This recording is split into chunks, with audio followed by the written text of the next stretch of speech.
On December 14, 2025, the heart of Sydney was shattered. What was meant to be a night of light at the Chanukah by the Sea festival became the deadliest terror attack on Australian soil in decades. These are 11 things you didn't know about the father and son behind the tragedy. Before we dive into the details that intelligence agencies missed, make sure to subscribe so you don't miss our deep dive into the upcoming trial. 1. The shooters were 50-year-old Sajid Akram and his 24-year-old son, Naveed Akram.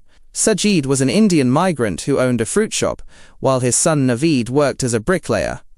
To their neighbors in Bonnyrigg, they were just a quiet, ordinary family. 2.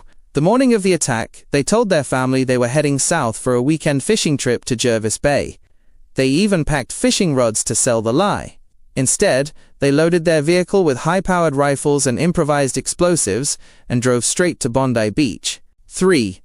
Just weeks before the shooting, the pair traveled to the Philippines. Records confirm they were in Davao from November 1st to the 28th.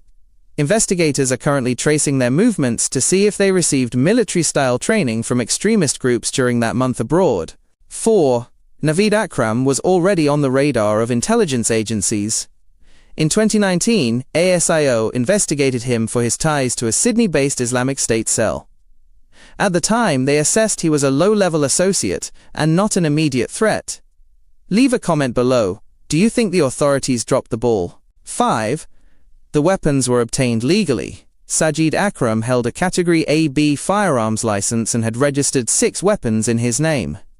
This legal mask allowed them to build an arsenal without alerting the authorities. 6. To explain his proficiency with guns, Naveed told people he was an avid hunter who traveled to shoot rabbits. He used his membership in a hunting association to keep up the appearance of a law-abiding hobbyist while actually preparing for a massacre. 7. The attack was specifically targeted. They struck on the first night of Chanukah, targeting a gathering of over 1,000 people from the Jewish community. The 15 victims ranged from a 10-year-old girl named Matilda to an 87-year-old Holocaust survivor. 8. When police searched their vehicle, they found a homemade Islamic State flag and 2 active improvised explosive devices. Prime Minister Anthony Albanese confirmed the massacre was motivated by ISIS ideology and fueled by violent anti-Semitism. 9. There were incredible acts of bravery. A couple named Boris and Sophia Gutman reportedly confronted the older shooter, Sajid, as he arrived. Though they were tragically killed, their intervention delayed the shooters and allowed hundreds of people to flee. 10. A personal trainer named Amandeep Singh Bola and a man named Ahmed Al-Ahmed helped end the carnage. Ahmed tackled and disarmed one of the shooters, wresting a weapon away and forcing a retreat before police arrived. If you think these men deserve a Medal of Honor, hit that like button right now.